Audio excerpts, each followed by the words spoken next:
Hey, we are back. We are back. Told y'all we'd be back in two shakes. Two shakes. That's all it took was two shakes to get us back up in here.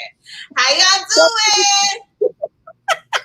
Hey, everybody. We hope you guys enjoyed that last show with the one and only Ty Marshall. Leash, he always brings it to the studio when he comes. Yes, he does. Always. He does. And no worries. If you missed the interview with Ty, no worries. Just head over to our YouTube page. You can catch the replay. You can also catch the replay here on our Let's Chat Facebook page as well. We appreciate you guys coming to kick it with us. We had a good time. We got this next guest on. We had her on the show on Thursday. And she's going to talk to us about credits. And everybody is always trying to fix their credit. There's always myths about credit. There's always somebody else telling you, I can fix your credit. So she's going to let us know who can do what and what can be done. And some stuff you could just do yourself. So she's going to put us up on it because everybody's in the season of growth and building and trying to do better. And so she's going to put us in the path of doing better, putting us in position.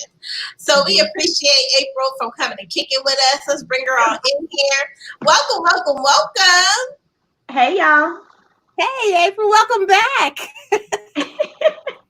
How are y'all doing today? We are good. We are good. See, y'all, this the money lady. This the money lady with the purse strings. She gonna tell you how it is, the way it need to be told to you, and she ain't gonna chase it. It's gonna just be straight up. Ain't gonna be no too much coke in it. It's gonna be a splash. So before we get started, I want you to tell everybody just a little bit about yourself for those who don't know Apryl Fort Kelly. Well, some people call me Banker Bay. I think that's kind of a funny thing about me. A lot of people tend to like the Banker Bay name, but I am actually the president of loans and lending for my bank. I pretty much worked it everywhere in the loan department for a lot of different banks. I've written credit policy all the way to being an underwriter, to being an actual loan officer myself. I've done mortgages, and now I kind of focus on the commercial side of things. So I'm a commercial banker, and that's what I do. Mm-hmm. Absolutely. So what made you go into banking? Actually, I went into banking on accident. I had just wanted a job. I'm sorry, my kids are walking in the room right when shut the door. My kids always seem to know exactly when to walk in the room. They hadn't been in here in hours, honestly. Like, I've been in here for hours talking to my mom, and they never walk in the room. But as soon as I start doing something, they find their way in here. Actually, I went into banking on accident. I went to Southern Methodist University. There was a job fair. And I'm from the hood. I tell everybody I'm from the hood. So I see this lady. I was like, hey, how much y'all make? I'm just trying to figure it out. Nobody else was talking to them. If you know anything about SMU, a lot of people there don't need money. A lot of people there, parents, pretty much are set. I wasn't one of them. And so, and this camera's driving me crazy because it's backwards. So I'm trying to get the hair off my shoulders on the wrong side. And so... Me too. I'm like doing everything. That's why I look like I'm crazy here. But anyway, I see this lady, black lady, only black lady that was in the building. I said, hey, so what do y'all do? And she said it was a bank. It was a bank, and they needed somebody to do home equity loans. I didn't even know what a home equity loan, because I didn't really know that many people that owned their homes back then. And so I was like, okay, well, how I do that? And how much you pay? She said $24,000. I thought it was the most money ever. And so I was like, $2,000 a month? Bet. I got it. I'm there. How I get hired. So I go home and I'm bragging, and my brother's an engineer, like for Texas Instruments, which was really funny. I'm going home. My brother, I'm like, 24,000. I'm buying a Lexus. Yeah, 2 G's a month. I'm wearing Coach and a Lexus. Miss me with it. Miss me. Catch me. Catch me. And that's kind of how it all started. So I go and I started learning the terms and things. And note, I am a finance major, and I am an accounting major as well. So I kind of knew the numbers part of it. But learning that mortgage terminology, what all of it meant, learning about credit and all these other different things. I never even thought about a credit report before. I always laughed. I remember my mom used to go to Penny's and apply for the card to get the 15% off right then if you applied. But I never seen her get the card. So I never even know what it was like. So the first time I actually got my first credit card, it was Target. I'll never forget. It was my son. He was like 1, and I wanted to get him a TV with a DVD player on the side. And I remember going to Target, and I was like, lady was like, well, hey, you get 10% off right now if you apply. And I was like, bet 10%. Give me my $10 off. I'm excited about the $10 off.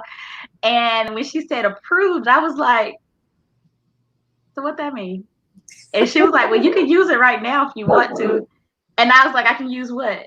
Like, I never seen nobody get past the 15 or 10% off.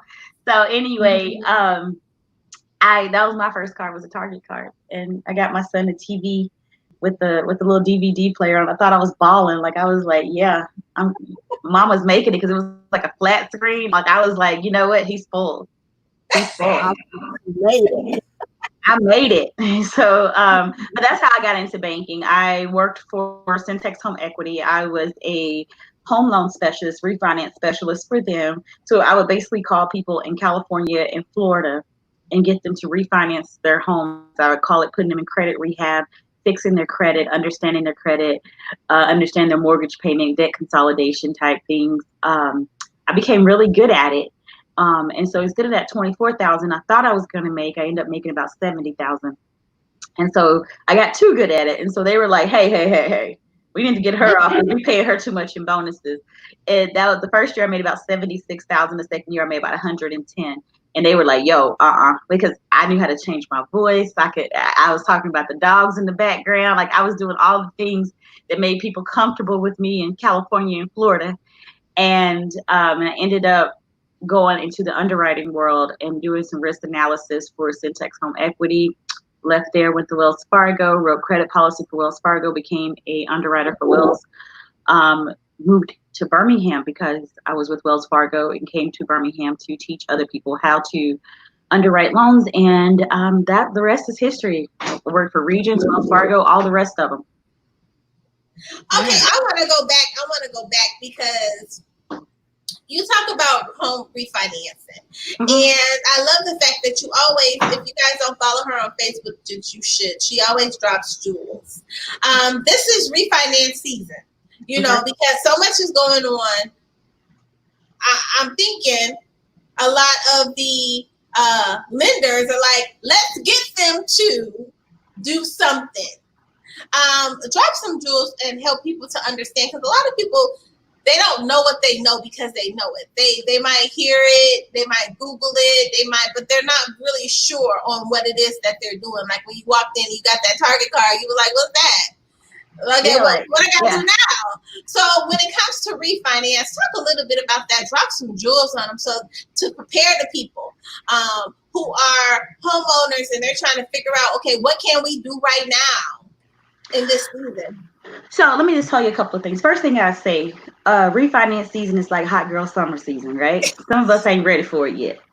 Some of us still got those winter bodies, but we think we ready for hot girl summer. And that's how refinancing is. Refinancing is always something that sounds good. It looks pretty. You know what I'm saying? But some of us ain't built for that. And so, and I say that because I'm not built for that. Like if I put on some hot girl summer clothes, y'all gonna be like, okay, she lost her mind. Go ahead and call them folks on her. And that's how some people with their refinances are. So here are some things that I would tell people to look at if they're getting ready to refinance. So refinancing versus getting just the equity line. So equity line, let me just break it down to y'all like this. That equity line is going to be like that guy, he's cute, he's going to stay around. And refinances like that, it's like the Denzel Washington dude, but he treats you bad, right? So you got to figure out which one you're willing to deal with in this season, right? So this is kind of like the refinance dating season. So when you see the refinance, you have to realize the refinance comes with fees, because fine men come with problems, baggage, and they like to use our money, right? So refinance is going to come with fees. You're going to have to pay closing costs again. You got to get a new mortgage. You got to sign a new note. So all that comes with fees, lawyer fees, bank fees, origination fees. All that is inside of a refinance, okay? You own this like a fine guy. You only get them once they're seasoned. So make sure that your home is seasoned enough that the refinance makes sense. If you're trying to refinance because you've been in your home for 15 years and you got a higher interest rate and you can lower it significantly, bam, go for it. And if refinancing is going to lower your payment, maybe you're in a different financial situation and you need to lower your payment, bam, go for it. But if you're refinancing because you had a 4%, you're going down to a 3%, leave him at the club. He ain't no good. Okay? Leave that loan at the bank. It ain't no good. And I'll tell you why, because it's really not going to make that much difference. You can actually do that yourself. If you have the extra funds and your rate ain't really that high, just go ahead and dedicate extra funds and pay a little bit more toward the principal of your balance, and you'll see that interest rate cut down just as much. You could pay an extra payment a quarter. You could pay half a payment every 2 months. Or, if you really got, you really own it, take that tax check, child, throw it back on that balance, throw it in the bag. Just tell them, I don't need you. Throw it toward that principal, and you're gonna see how your balance starts to go down because you're paying a whole lot less in interest, right? And so that's what I would do when it comes to refinances. Now, when it comes to equity lines, girl, child, look, he ain't the cutest one in the bunch. But child, he gonna stay by your side for 5 years at least. He ain't going nowhere. You can go pull out from him when you need it, and he only gonna charge you that little bit of interest. Equity lines only require you to pay the interest, not the actual principal. So it allows you to get through this whole COVID-19 working from home, pay off some bills type situation with only paying the interest on that loan and not having to actually pay the principal until you're in a better financial situation. That works great for somebody, especially if you have a whole bunch of high interest rate credit cards. Get those mugs out the way. Go ahead and pay that. You don't need them. You don't need them in your life. You got all these other stuff. Child, it's kind of like them numbers that be sitting in your phone. You don't need them. Delete them. You don't need them. Delete them. And so that's kind of what that equity line versus refinance. I mean, it could be good. You always find one fine dude that's good to you, but it ain't no guarantee, right? So you just got to make sure you in position to handle him, because I'm telling you, he comes with it. He's gonna come with the extra. Just got to make sure you can handle it and you're in the position for it. Absolutely. Now let's talk about it. 52 weeks to fall in love with your money. Talk a little bit about your book. Let me. You know what? I did this just for you because you made fun of me last time. Bam, bam, bam. Uh, 52 Weeks to Fall in Love with Your Money is a financial guide to understanding your money. So it's kind of like playing the speed dating game. So if you kind of notice, I relate everything about money back to dating, kind of like finding that financial soulmate. So this is the journey to find that soulmate. It's kind of like when you become single, you got to sit back and say, what do I want in a man? Do I want tall, dark, handsome? Do I want short, buff, and beautiful? What is it that I'm looking for in a man? Do I look for a big heart or a big, never mind. But whatever you're looking for in a man is kind of like what you look for in your money. Am I looking for real estate investments, or am I looking to put that money in the market? It's kind of like weighing out that options and finding out your financial type, child. Find out that type. Go on a date with a bunch of them, see what you like better. So that's what 52 Weeks is. That's kind of how it works. It is definitely a book that I would say that is funny. We talk about having financial threesomes, how you get in the bed with your money, your main dude, and try to, get credit in the bed too, and you gotta figure it all out. But you gotta understand that your cash is your main dude, and the cash is gonna be there. Because what happens is cash will leave you. You know how the main dude, y'all gotta go through your drama stages, and when you go through those drama phases with your main dude, sometimes he leave, and you gotta bring him back, and that's how cash is, because it's so disposable, right? So you have it in your pocket when it's gone, it's not there. Credit card, when you go out, you just swiping and he's still right there with you. So you like, oh, he good to me. So you just swiping and he's still good to you because he right there. You don't see the physical leaving you, and it's less traumatizing. You know what I'm saying? But then what happens? He gonna tell you, hey, it's time for you to pony up and give me what I need, baby. And if you can't give you what you need, he gonna come at you. He the one that's gonna talk about you. You know she out here in these streets ain't paying her bills. So that's what credit do to you. Credit get you. So you got to keep him happy, keep him satisfied, because he like a Lifetime movie, child. He tell all your business. So you gotta keep him. You gotta keep him good. So that's the difference. Absolutely, absolutely. I love it. Right. Now it's like everybody want to give him credit. Now it's like, nah. Yeah.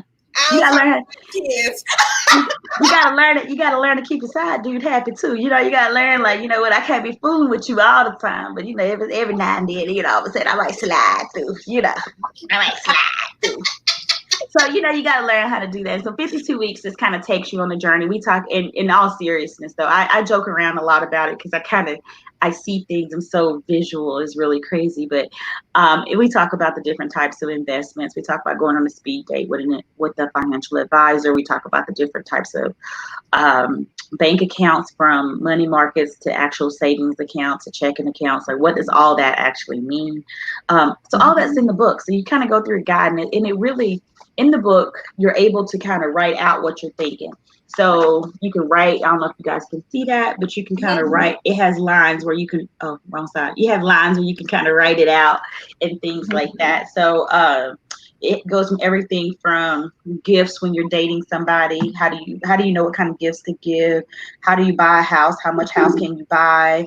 When you want to go on the trips, not to suffocate your money, because some of us be suffocating these little men out here in the world, and we be doing the same thing to our money. So we got to make sure that we're not suffocating our money as well.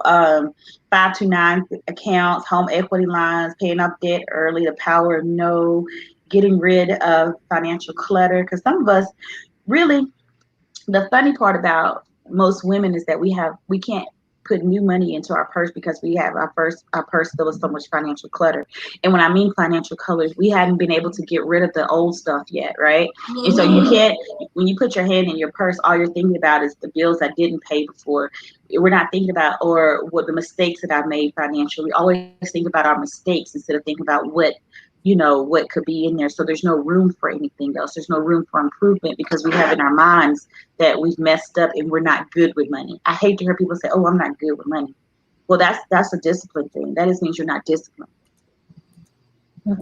Now, when you say suffocate your money, and I just want to say, the way you relate money to relationships, that sticks with the person, because it's real. And a lot of people are at different points in their relationship where they can just pick up and know exactly what you're talking about. So if I was to go in my bag and, like you say, put my hands into something in it, I'm like, well, Apryl said, those are bills that I get to pay. So that's with a person, as opposed to just reading words on a page. Yeah. And so it's kind of like when you're clingy with your money, right? You're clingy. You're kind of, some people, they don't understand the power of giving. They don't understand the power of paying off things. We have people who will straight up legit have $500,000 in their checking account, but still have credit card debt. You're suffocating your money because now you're actually losing money. You're hustling backwards because what you're doing is you're paying 23, whatever percent interest rate over here, but you're not earning that kind of interest over here. So the best thing to do is to pay that off, because now you're just hustling backwards. You're losing money instead of gaining money. So you're suffocating your money. Some people just like, it's kind of like the chick. You ever met a chick that her dude cheating on her, but she got a big ring? And she is so excited about the big ring that she can't really. I'm sorry, y'all. I'm being mama. I don't know why my daughter doesn't understand that I'm busy right now. But here, go. And it's 1,000 people in this house right now. She just likes to come in. Shut the door. Okay, it's all good. I got you. We got you now. So I'm sorry. I'm mommy. This COVID-19 got us on some new stuff. So I'm mommy and doing this.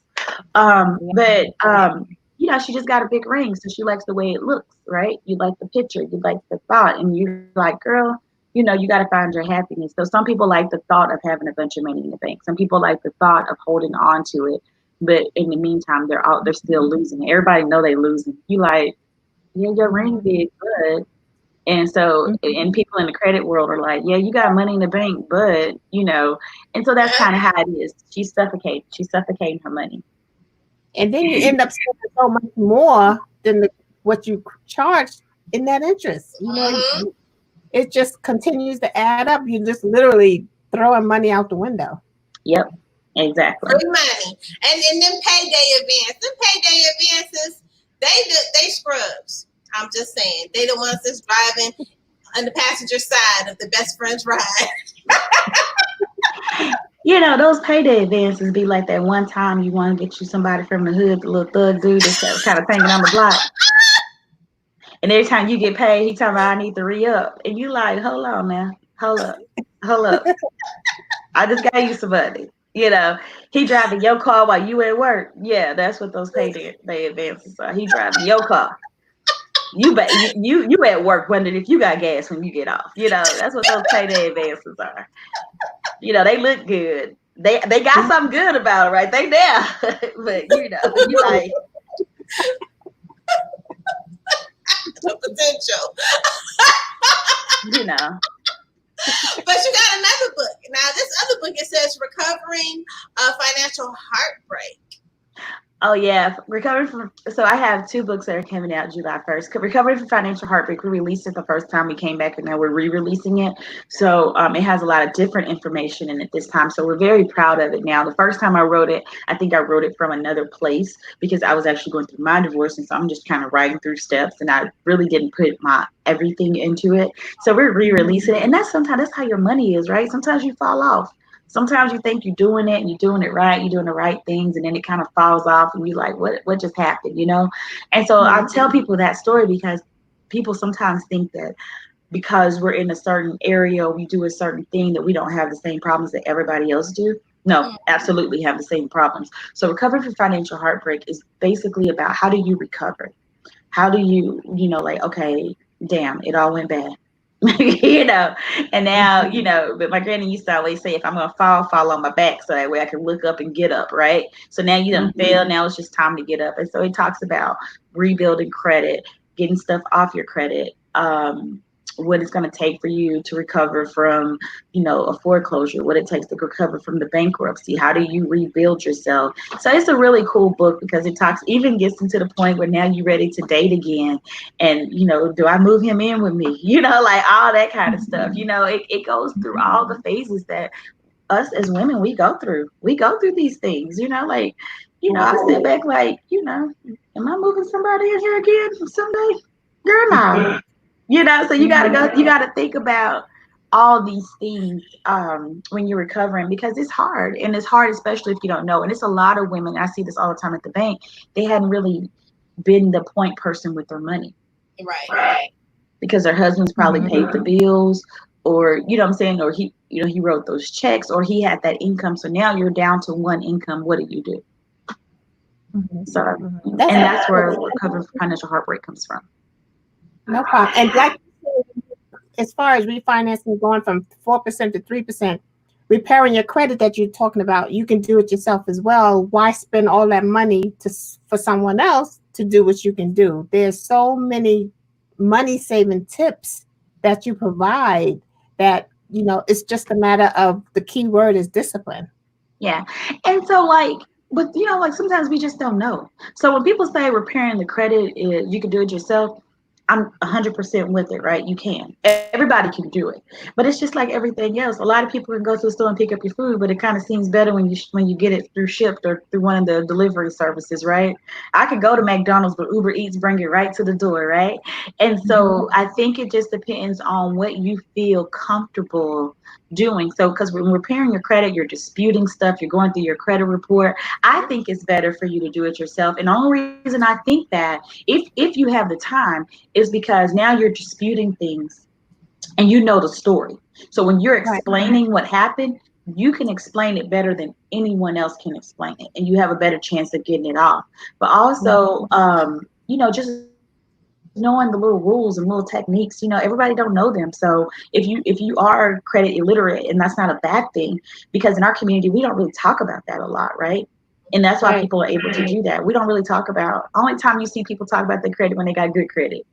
They quick to post them. It's like a kid with a report card, right? You know, everybody with the good grade kids, you know, they posting them joints all on Facebook. But you know, people like me be like, shoot, he passed. You know, like welcome to 10th grade. We ain't posting none of that.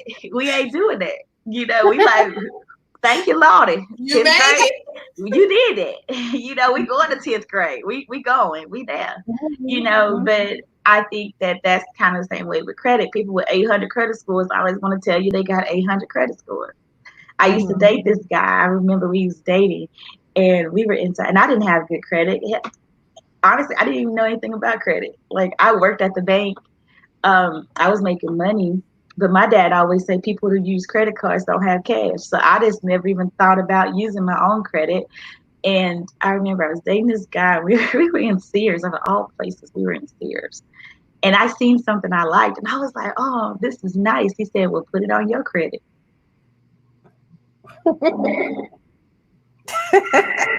Excuse you? You know, like, what that mean? And so people who got good credit, those are the kind of things that they do. And so they don't really want to tell you the secrets to how they got there. They just kind of want to tell you where they at, you know? It's kind of like the guy with the fancy car. He don't want you to drive it. He just wants you to tell him how nice he know it is. You know, and you be like, boy, stop. My Honda ride just fine, boo. But you know, it's just like one of those things. And so so sometimes you do need that outside assistance, and you need these companies that can help you when they're legitimate companies, right? You know, and that can help you get that stuff off your credit, but you can do it yourself. You definitely can do it yourself. Now, how do you know when they are legitimate? There's so many companies that say, you know, we can get a bankruptcy off, we can get this off, we can get student loans off, we can do all these things. How do you know when it's legitimate? Because I can't tell you. I gotta give you $80 a week for you to tell me how I can do something step by step, or I gotta give you $80 a week for you to watch my credit when I can watch it myself.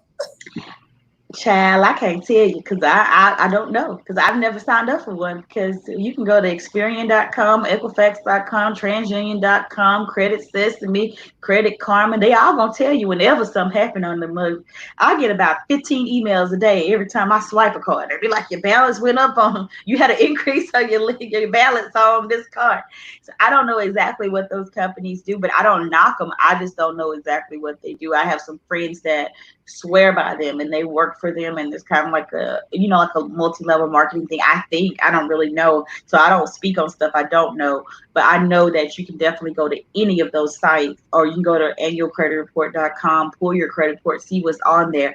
You know, if it's over 7 years, you can dispute it and get it off.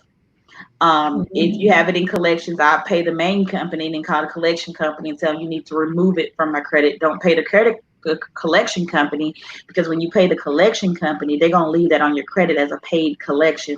We don't even want that on your credit report. Go back and pay the main company and then tell the collections company, like, yo, I've already paid that. Y'all need to get that off my credit.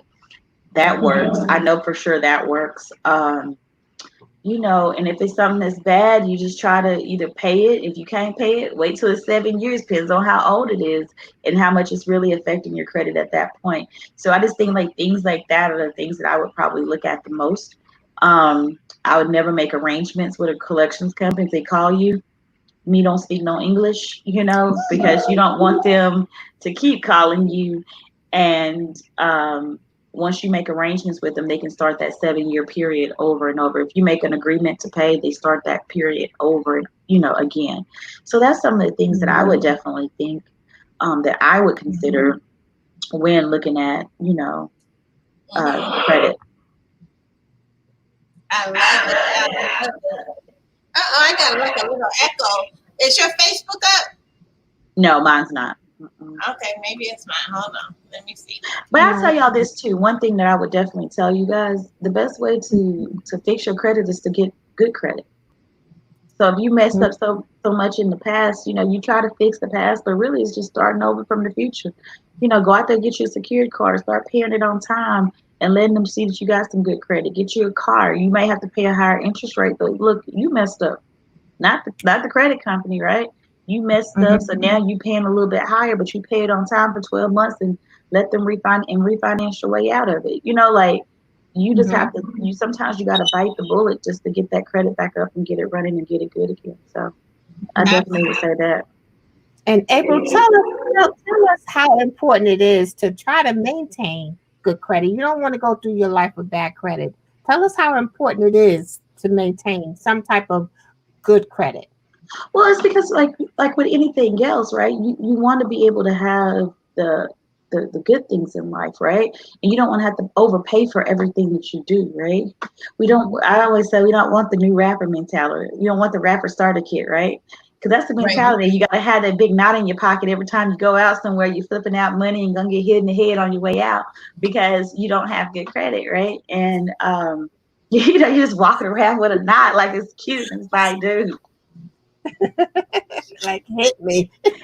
But I see people with that much money in their pocket. I always just think they ain't got a bank account. I'm like, well, damn, they inside check system somewhere. Because ain't no way you walking around with that kind of money in your pocket. But those are things that we have been taught that are cute. And so that's why our kids strive for things that we have taught them that's cute instead of teaching them the proper ways of maintaining, assessing, and looking at their financial relationships, right? So we do what we see. If we see everybody in the hood walking around with a knot, then you got the little boys with a whole bunch of ones rolled up in their pockets like they got some money with a 5 on the outside and a 20 to make them feel like they got some money.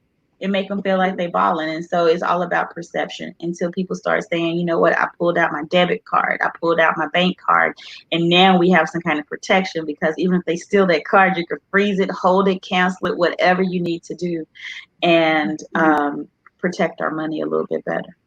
Mhm. Absolutely. Now you got a new book coming out. Bad, bougie, but not broke. Mm-hmm. So, first of all, because you're coming back on when the book drops, so I'm excited. We're doing, y'all listen, in July, we're doing Apryl takeover. Like, she gonna be here really talking that talk about this new here book she got coming out. And I want to go back because Gibbs asked what I said. All I said was that I ain't see her book on her page. And she was like, "Oh no, you're not gonna do me like this." You was calling your girl out, and I deserved it because I don't post about my books. I really hardly ever post about credit stuff. I've been doing these credit classes for Senator Harris and trying to really understand minorities and credit and things like that. And it's been a blessing. It's been a blessing, and I'm gonna laugh right now. I'm finna shout y'all, as my pastor say, because she said the same thing. She said, "What's wrong with the camera on your computer?" So I feel like everybody's hating on this camera, and I don't know how to fix it. I don't know nothing about computers or cameras, so I feel like. I feel like it's supposed to be clear like y'all's. I don't know why I look like I'm in black and white right now. I have no idea what's going on, but everybody's been complaining about my camera. But I've been going through these classes trying to figure out how do we change the minority mindset around credit, and those are the lives that you were seeing when she was like, "You coming on my show?" I'm like, "Well, dang, I don't really do." Okay, I'm going. And so I've been doing a lot of lives, and we've been getting a lot of traction about the lives about, what's the difference between a FICO and a Vantage score? Why are we not computing this? Why are we not winning this game? Why do 70% of people of color have some kind of credit issue? You know what I'm saying? And so we just need to figure out what's not clicking in the brain when it comes to that. What are we doing that other people aren't? One thing is we're renting. And when you rent, sometimes it stops you from buying because we don't have a track record. We're not getting those points on our credit. We're not building our credit because we rent everything. We're buying cars at Tocha Notes, at neighborhood lots. That's not your problem. It's probably you buy cars and everything else where you live at. Your grandma tell you go down there and get your car from Buddy, but Buddy not reporting to the credit bureau. But Buddy getting you around town because he's able to work with you and do the things that you need to do, and you're paying that note faithfully. How do we change those mentalities? And how do we get Buddy to report? Well, Buddy's not going to report because it costs Buddy money to report. He's like, I ain't going to do that every month. Y'all going to charge me to tell you that they doing good? Nah, I'm good, right? So we have to figure out how do we do this and how do we transcend this mindset within our communities? How do we get access to capital within our communities? Grandma house shouldn't have to suffer because there's no one in the community that really feels like the house has value. How do we add value The hood is only the hood because we make it the hood. When we park on the grass, when we do things. And so I want us to understand and take those type of credit responsibilities, and take those type of financial responsibilities, and just have pride in everything that we do. So what we want to do at my bank is really offer those loans. We want to offer the education. We want to offer the access to capital, and we want to make sure that people understand that it's not because we're not worthy. It's just not being reported that we're worthy. And that's the most understated thing that we know. You know what I'm saying? Like my grandma kept a tab at the little local store that my Aunt Kamalee and Uncle Calla owned, but she paid that thing faithfully. It never went to her credit report. You know what I'm saying? So we are a people who want to pay things. We just got to be trained and taught the right way. You know? And that's about the elephant in the room, because this COVID has created multiple entrepreneurs. Yep. Let's talk about this business credit that No such thing. so in love with. No such thing. No such thing. It drives me crazy. Drives me crazy when people say it. Let me tell y'all, because I tell you I'm still from the hood, right? Y'all know I'm still little Apryl from the hood. Little AL from the hood. Little A. No, I'm just joking. I just like saying it. But I am little Apryl from the hood. And today it was a girl, and she was talking about how she was gonna help people raise their business credit score. And I said, why do we lie to our people about this business credit score? There's no such thing as a business credit score. There's a balance sheet. There's that helps you determine the debt. There is cash flow statements. There are the 5 C's of credit: credit capacity, collateral, character, and personal credit. But there's no business credit score. A Duns and Bradstreet is not a business credit score. Quit buying that, because you're not a municipality. Nobody looks at that at the bank. And so she was like, I'm telling you what helps my clients. I'm like, but that's the narrative they give to get us to fall for it. That's all a plot to get us to fall for it. They like, you know what, if we say this enough, they will believe it. When you go into a bank, when you apply for a loan, we're looking at how you're going to pay for it. We're looking at risk. We're looking at what is the risk that you will pay us back. I got to switch hands because I'm doing this with my hand like I'm Meg Thee Stallion. I'm trying to rap to y'all. But I just don't have the knees. I can do the hands all day. I can't do the knees. I don't have the knees. But we want y'all to understand that when you go in the bank, we're not looking for no Duns and Bradstreet unless you have over 5 million in capacity. We're not looking for your Moody's number and all these other things, because you're not a municipality. We want you to focus on what you need to focus on, which is credit, your personal credit. Because if you don't pay yourself or pay your own bills, your house and everything else, you're not going to pay us. You're not. So you're going to look at your personal credit. You're going to look at the capacity. Can you afford to pay us back? How much loan can you actually afford? And a lot of our entrepreneurs get this wrong, because what we do, we go out and we let Sally Sue do our taxes, and she writes off everything for our business. Our business made $100,000, but we swear we spent $120,000, and then we got a loss so we can get a tax refund. So we take that momentarily refund, right? Because it's only a moment. Because we spend that money so fast. I know I do. Child, I get a TV every year. No, I'm joking. Back when I got taxes, I did get a TV every year. It's some Jordans. Jordan be knowing when to bring it out. Jordan be knowing when to bring it out. So, but you get for that momentary, and then it stops you from being able to do what you need to do for your business in the future. So we have the tax. So it's character.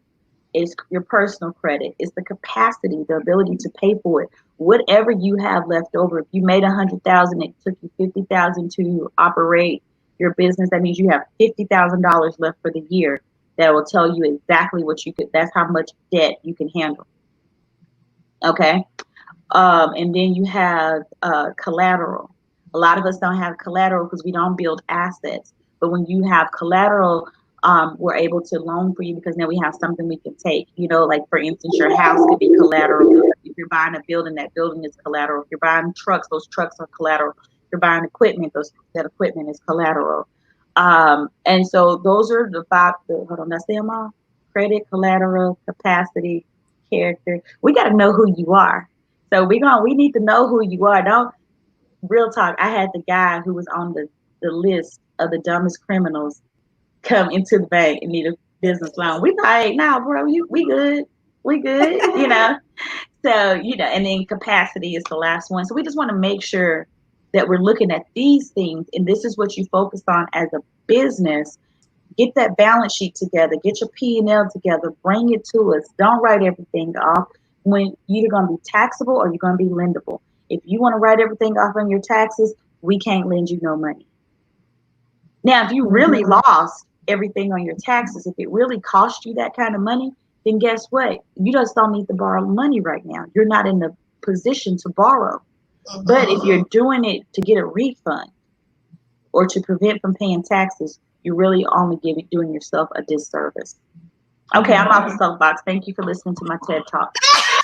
All right, the next book, you got to tell us a little about this next book you got coming out. I want to talk about that here, that title, because I ain't seen the cover yet, and I know the title is saying some things, and I know the cover gonna be like, what? You better do that.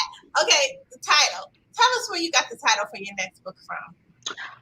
Honestly, the song "Bad and Bougie." And me and my friends was watching the video, and I was like, this is the brokest video I ever seen. This is all broke people behavior. I heard that song today. Bad and bougie. It's all broke people behavior. So I was like, how about being bad, bougie, and not broke? And so it started out being a joke, and then so I'm in a sorority, Alpha Kappa Alpha Sorority Incorporated, and we had what we call undergrad roundup. They asked me to speak, and I titled what I did, Bad, Bougie, Not Broke. And we had about 400 ladies, young ladies in undergrads show up for it, and they participated, they loved it. And so then we decided to take it to the different colleges and talk to other students, because we thought it would be great for everybody to hear about making broke chick decisions, making bad chick decisions, and things like that. I've done it at a couple of high schools. And so when everything got canceled for COVID-19, our tour got canceled. And on the tour was my friend Letitia Scott from, or Letitia, however you want to say her name. I call her Letitia, from Love and Marriage Huntsville. She's one of my really good friends. She was on the tour with me. She's an awesome entrepreneur. My cousin and probably like one of my best friends and cousin, Dr. Kanisha Hall, who is amazing entrepreneur. And she talks about health as well. She has, look, in my family, you can't just have one job. Kanisha got shampoo, she got books, she got Kanisha got everything over there. Listen, you gotta have 7-8 streams of income. Girl, Kanisha got.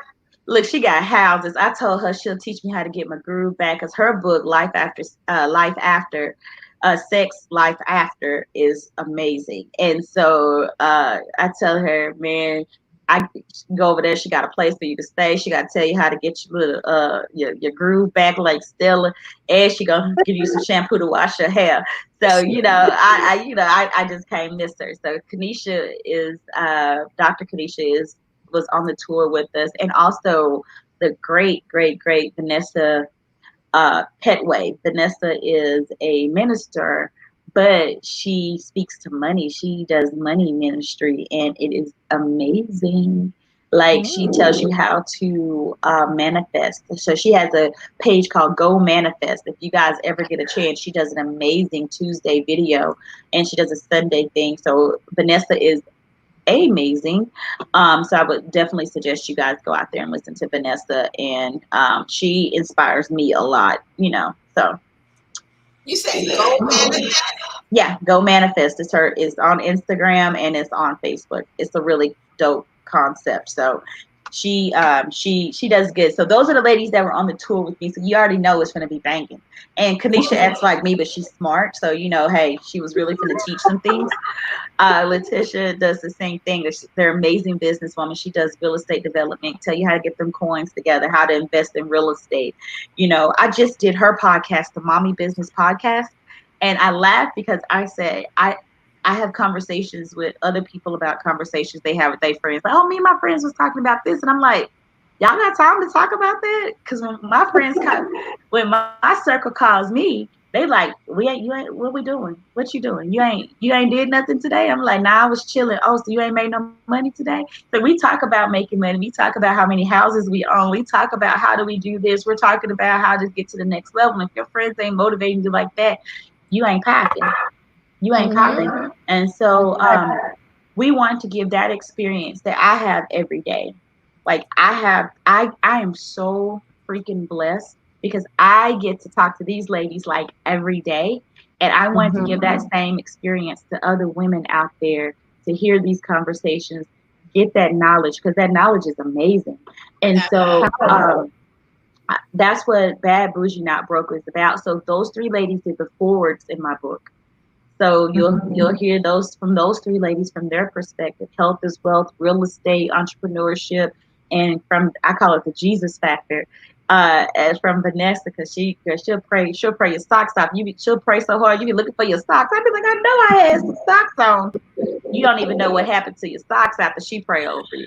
So Vanessa is in the book, and then it's me talking about being bad and bougie but not broke. It's kind of like Sunday Sharp, right? And so Bad and Bougie Not Broke is so funny. It's a fun book, but it's also very educational. So I think you'll like it. I love it. Now, I want to say two things. When you guys took your tour to the colleges, I think that's such a great idea because you have so many kids that go to college, they're getting student loans, and all them student loan questions, y'all. Yeah, I'm talking to y'all. All them student loans, them kids don't know nothing about that. You asking them questions that they don't know. They don't know. All they know is they going to college and they need some money. They don't know nothing about what you asking them, and there's nobody. They say that they're giving them a counseling session, but it's not, because you're not really. They don't know. They still don't know after they answer all the counseling questions. And it's not even just the kids that don't know. The parents don't know either. Right. Yeah. Facts. No cap. That's when I do when I'm at my students say no cap. So yeah, facts. So I'm glad that you went into the colleges and the high schools to teach and school them on that, because sometimes they don't know. Most of the time they don't know, and they need to be aware of how to get themselves in position before they're in position. Yep. So I love it. I love it. So, here on Let's Chat, we like to do something a little fun. I'm not doing that with y'all this time because last time I was cheated. I'm not doing that with y'all this time because last time y'all cheated. We got you. We got you, girl. No. Y'all cheated last year. No. I didn't know. No, we did. Nope. Good one for you, Apryl. I got a good one for you. Y'all ain't finna make me look crazy. Make me have to go back and look at my degrees and tell myself that I deserved them. You ain't finna do that to me this time. I had to go look at myself in the mirror and be like, girl, you was smart. You was beautiful. You was kind. You was kind, and God dogged people like you. I had to go remind myself of who I am after last time. So I'm not dealing with y'all. It's a good one, Apryl. It's a good one. You game? You game? I'm not gonna say yeah and nay. You just ask the question. If I feel like I'm not getting tricked, I might try to answer it. But if I feel like I'm getting tricked, I'm not gonna do that. I told y'all I'm from the hood. We don't get ourselves in situations now. You like the police. We ain't saying nothing. All I got is hands up, don't shoot. That's all I got for you. Okay.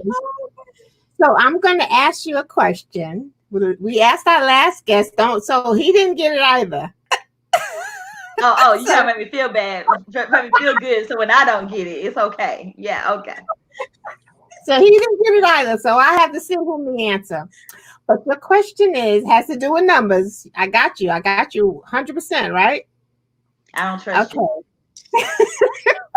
Okay, I'm going to ask you the same one. There's 30 cows on a farm, 28 chickens. How many didn't? How many didn't what? We get that all the time. Okay, now You can't. I wasn't gonna tell her. Now the key to a word problem. You gotta really listen. She has to talk slowly. First of all, I didn't want to answer your question anyway. I might know the answer. I just don't want to answer it anyway because I don't trust you. She's like, wait a minute. No. They told me the snitches get stitches. So I'm not going to answer your question because I feel like I'll be snitching on whoever didn't do whatever they were supposed to be doing. So that's my answer. So that's your final answer? That's all I got. I don't know. I ain't seen nothing. I ain't heard nothing. She said I'm big and I ain't it. You got the degrees on the wall to look over at. You ain't finna make me feel crazy. Not on a Thursday. Not when I gotta go teach these children on a Friday. You're not finna make me feel crazy on a Thursday. I gotta teach children tomorrow. Oh my God. We love you anyway. I love y'all more and thank y'all for having me on here. Thank you. Lissha don't let people just say no. So I guess you know. So ma'am. She was like, I don't do interviews anymore. I was like, okay, let me give you the dates so you can come do mine. And then she was like, well, let's do them all. What you got? I mean, I just felt like I couldn't choose at that point because if I would have chose one, you would have made me do both. So I was like, you know what? Let me just go ahead and, you know how like they say, go ahead and rip the tape off real quick. You know, you ever been waxed? You'd be like, just rip it off real fast. I feel like I just need you to go ahead and rip it off. So let me just do both and get it over with. And then see, she did both. And now she's like, I'm gonna do a third one. And when the book come out, she coming back. Is she gonna be in rare form? Talking that talk about being bad, bougie, and not broke. There you go. There you go, Apryl. What was the answer anyway? So I know the answer. The answer is 10. 10 what? So there's 30 cows on the farm, and 20 of them ate chickens. How many didn't eat chickens? 10. 28 chickens. Oh, that ain't fair because you got a New York accent. Nobody understand what y'all be saying anyway. Nobody even understand what. You're the first person who's ever told me I have a New York accent because I'm from Alabama. I always have that in between country and city accent. I've never been told I have a New York accent unless I go home. When did you move when you was 2? You don't sound like us down here in the South now. But see, when I go home, I just need 5 minutes in your company, and then I start talking like I ain't never left. Maybe because I got a Texas draw, so I don't know. But I don't know. Maybe that Alabama. Alabama. We have a draw. Yeah, I had that Texas tongue, as they say. You know, I don't know. I don't know because you don't sound like you from down here. We love you. And chickens can't. Cows only eat grass. They don't eat chicken. Says who? My degree says they eat anything. Your degree is wrong. Cows graze. They ain't eat no chicken. They too slow to catch the chicken in the first place. Cows can't even catch chicken. But the New York cows can. How's that? Ain't no cows in New York that's catching no chicken. So you got the right one because I'm gonna break it all the way down now. So the joke didn't make sense. No, I'm just joking. I'm joking. I hate losing, so I'll be having to find a reason to make me feel like I won. See, it didn't make it. You always win. Everything. Until next time, Apryl. Now, see, I was gonna say She does all the questions. I can't guarantee that she's gonna ask you in July. I'm a cancel right now because she ain't finna make me look crazy. I'm joking with you guys, but no, it was very good to be on here with you guys today. I appreciate you. I appreciate y'all having me on. I'm not really Toni friend no more, but you tell her that I said, because I'm not talking to her no more, that I appreciate her having me on y'all show. And Oh my gosh. no, I love you, April. Toni, nobody listening to this believes you. All right, April, you gotta shout out all of your social media, your website, all the good tools you got on your website, because people need these tools that Banker Bay got for them. You can go to www.bankerbay.com. On bankerbay.com, go to tools. You can buy the books there. You can get, you can download your debt snowball worksheets. You can download a personal financial statement. You can download a budget, and all kinds of other stuff, child. I don't even know what's all out there right now, but you can go down to bankerbay.com and do all that. And then also, you can go to my I Am Banker Bay on Instagram, and it's April Fort Kelly. But my Facebook is private, but I let people in. I'm a generous Facebookian, so I let people into my neighborhood. So my Facebook is April Fort Kelly. So Did you let me in? No, did I say I would let people in? Everybody except Toni, because when Toni tried to get in, I got too many people on my Facebook. Sorry, it's still. No, I'm joking, Toni. Of course, everybody's welcome. So come and join us and talk to us. So we would love it. Absolutely.